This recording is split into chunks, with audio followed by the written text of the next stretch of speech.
Let's tell you that the Academic Staff Union of Universities, ASUU, is not happy.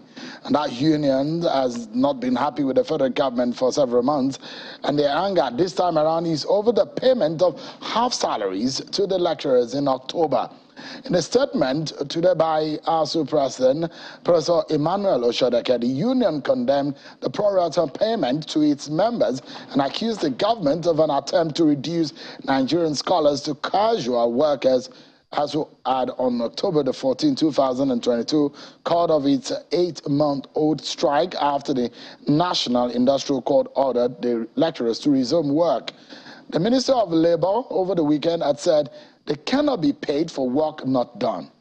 The Minister of Labour, Senator Chris Ngige, also dismissed the media reports that the government was biased in paying the university-led teachers. He said they were paid in pro rata to the number of days that they worked in October, counting from the day that they suspended their industrial action. Meanwhile, the Speaker of the House of Representatives, Honorable Femi Gbajabiamila, has lent his voice in that situation. He says the executive position that is not obligated to pay salaries to lecturers for the time spent on strike is premised on the law, and the government's legitimate interest is preventing moral hazard and discouraging disruptive industrial actions. Honorable Gbajabiamila says that interventions have, of course, been made to explore the possibility of partial payments to the lecturers.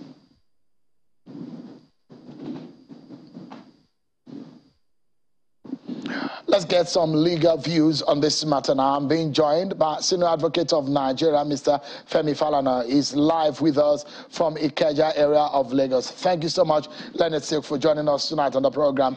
Let's get your view on what is happening. I know you're a counsel to the lecturers, and so you perhaps will be speaking with a lot of understanding of what the situation is. The premise upon which the federal government is saying they're not going to be paid full salaries because they're counting how many days they worked, but the lecturers are not happy with it. They said they've casualized their services to the nation. But what does the law say?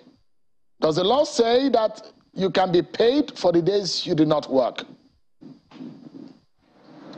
Well, by virtue of Section 43 of the Trade Disputes Act,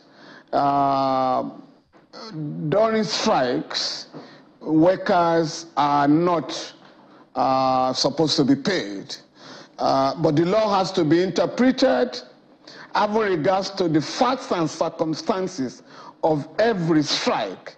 In this particular instance, the period of 8 months of the strike embarked upon by the Academic Staff Union of Universities, ASUU, is being factored into the amendment of the calendars of the public universities in a way that the lectures that the students missed are being covered now.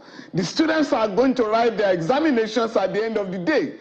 It is very crystal clear that the 2021-2022 academic session has not been cancelled. In other words, the lecturers are working. The lecturers are trying to cover the period that was lost. So the doctrine of no work, no pay is totally inapplicable.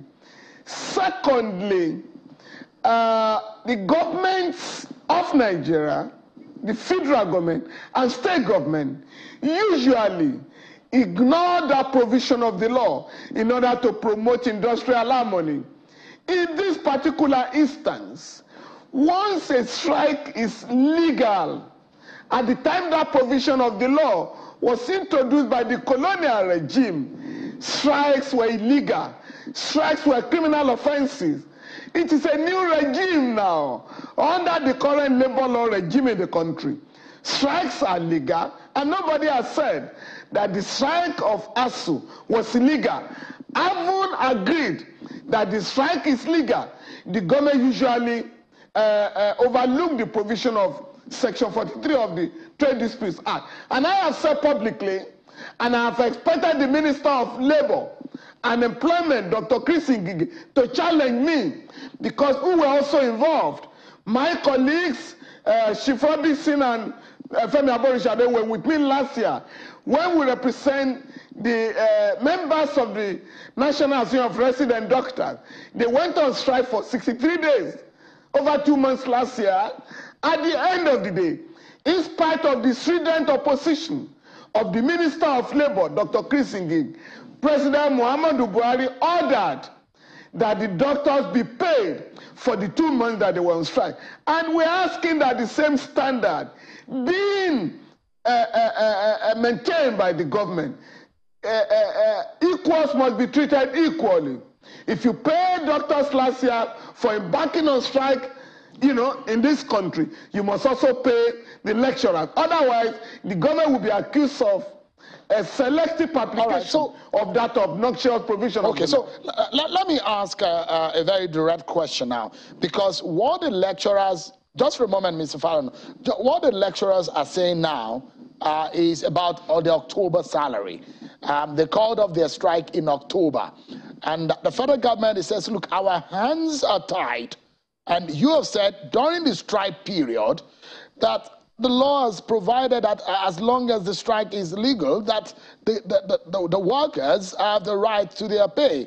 But the federal government is saying as soon as the court has asked them to go back to work, within that period, and the period in which they went back to work, they will pay them for the work done. Now, give us an understanding of how you have seen this, or how you are judging this matter. On the side of ASUU, is it a moral ground you are asking them on the grounds of law?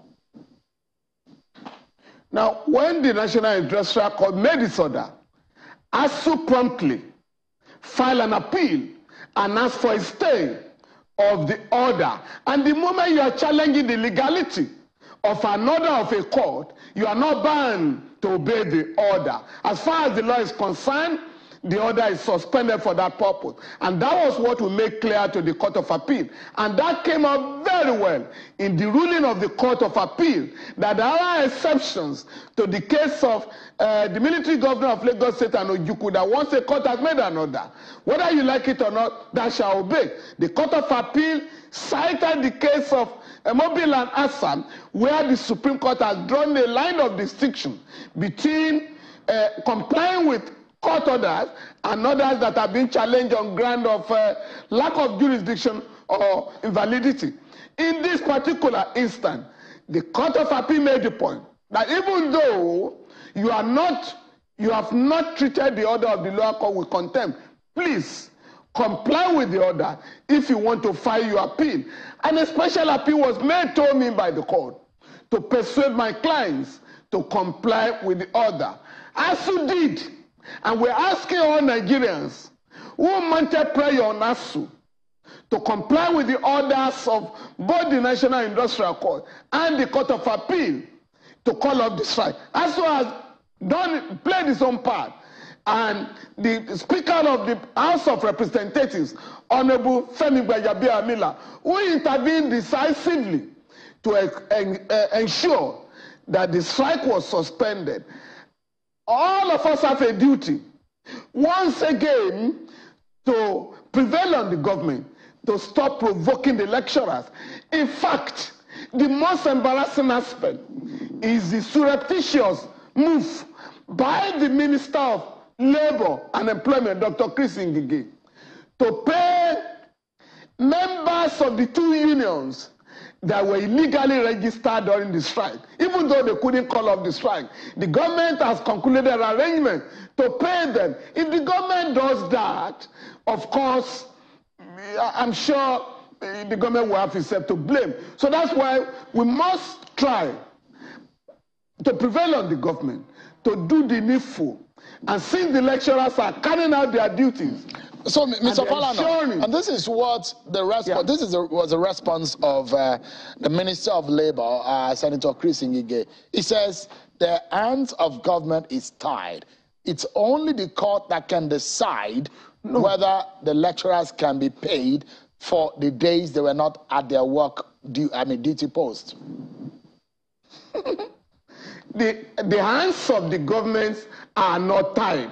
And I have challenged the minister to justify the payment of all the staff, all the workers, all the employees of the government that went on strike before now and were paid their salaries during the strike. And particularly, the last case, the case of the doctors who went on strike last year, and in December, they were paid for the period of the strike. So why should the case of ASUU be different? So what would ASUU be seeking for now? Because if they're not being paid and the federal government is insisting they're not, I mean, even the Speaker of the House is insisting that the decision of the executive in this matter is on the point of law. What is the way around this? The president also intervened at one point. On whose counsel should these prayers be tabled? Now the point I'm making, Sheung, with profound respect to the Speaker, right? I have referred to Section 43 of the Trade Disputes Act. Now, but applying the provision to the current situation, you will agree with me that it is totally inapplicable, because the period that was lost is being regained. ASUU lecturers are teaching the students to cover the lost ground, and so the students are going to write their exam very soon. They won't lose this section. Secondly, lecturers do not only teach, they carry out research. And even during the strike, lecturers were handling their jobs. They were carrying out research, and they were also examining postgraduate students. So it's not like other workers who will simply lock up the doors of offices and go home.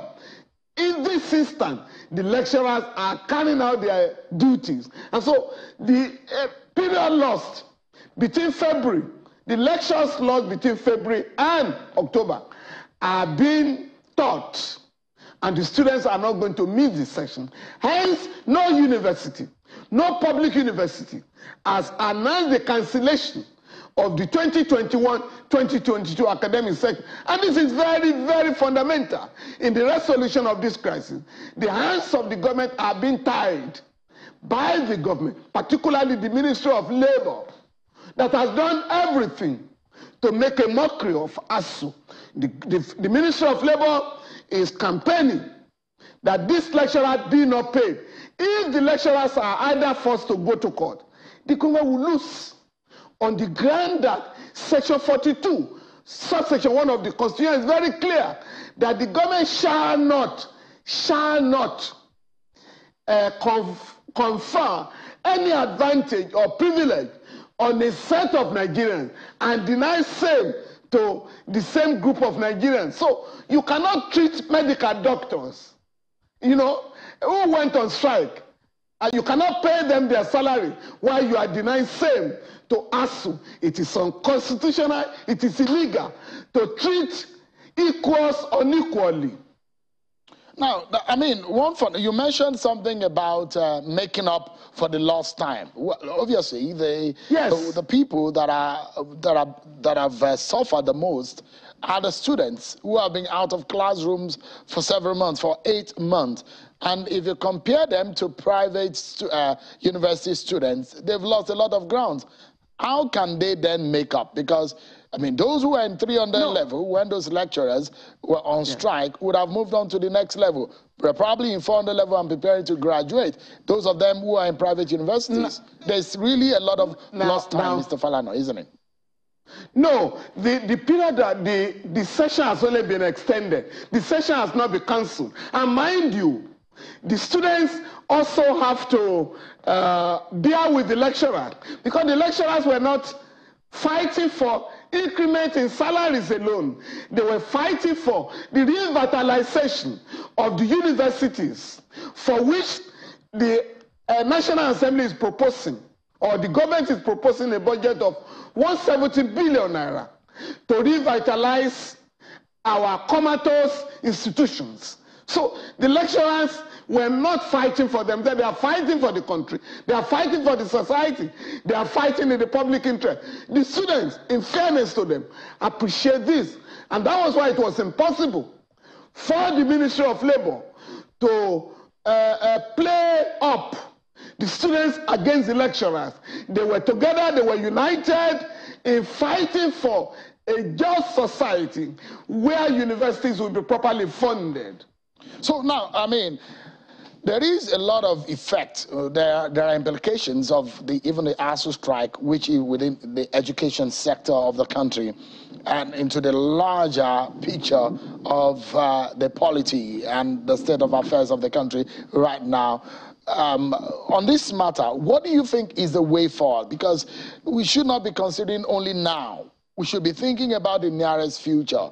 How can things be changed? What do you suggest the way forward? Sheung, it is for members of the ruling class, including those who are campaigning all over the place, to address this matter rather frontally. It is not in the interest of the country for lecturers, doctors, and other workers to be forced to embark on perennial, regular strikes in the country. The government has a duty to address the problems that lead to strike. And our courts must also take cognizance of the facts and circumstances of every given strike so that the orders of court can be fully complied with. Both sides, both the government, both the employers and the employees must be called to a roundtable conference all the time. And that is why the National Industrial Court has an arbitration chambers to promote, industrial peace. But what happened in this case was that the minister, did not take this matter to the industrial arbitration panel. It went straight to the National Industrial Court, and that was what prolonged the strike.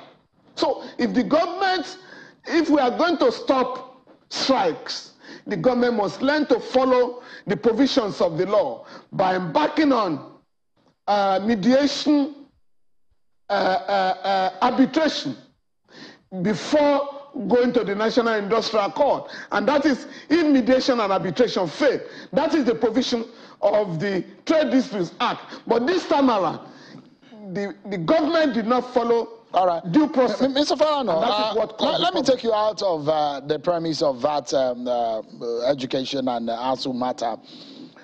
You were at one of the events of the Labour Party with the labor unions. And let me first and foremost get clarity from you. Are you aligning yourself with the Labour Party and its presidential candidate? I thought we were discussing the ASUU I've rested it. But on a I've very rested serious it. note. I mean, I've asked you a closure question on it, so I moved on to a general state of the nation discussion. I was invited to a program in Abuja by the Nigerian Labour Congress and the Trade Union Congress, the promoters of the Labour Party. I was invited to a program where the Workers' Charter of Demand was going to be presented to the Labour Party. And I gave my speech on that occasion. And I made it abundantly clear that the Labour Party cannot be organized like the bourgeois parties in the country. If this is a Labour Party, you must go out there and mobilize the masses of our people, because you cannot contest on the same terrain with the bourgeois political parties, and that was my position. And I'm reinforced in my commitment to the socialist reconstruction of our country. I haven't seen much of that in the campaign that is going on. There is no way that the current peripheral capitalist system can take Nigeria out of the woods. We are in trouble. We are in trouble. Yeah. Do you endorse? And you need a revolutionary change. A revolution. Yeah, because I know you you're a rights lawyer, human rights lawyer, and over the years you have friends across the political lines and colors. Are you endorsing Peter Obi Because I know you also have friends in the APC. No, perhaps in the PDP I have too. not. But No. Are you endorsing Peter I have Obi? not. What is your stand ahead of this presidential election of 2023? I have not endorsed any candidate. And if I'm going to do that, it doesn't have to be a matter of, I'm not going to make it a media affair. I have already made it clear to you.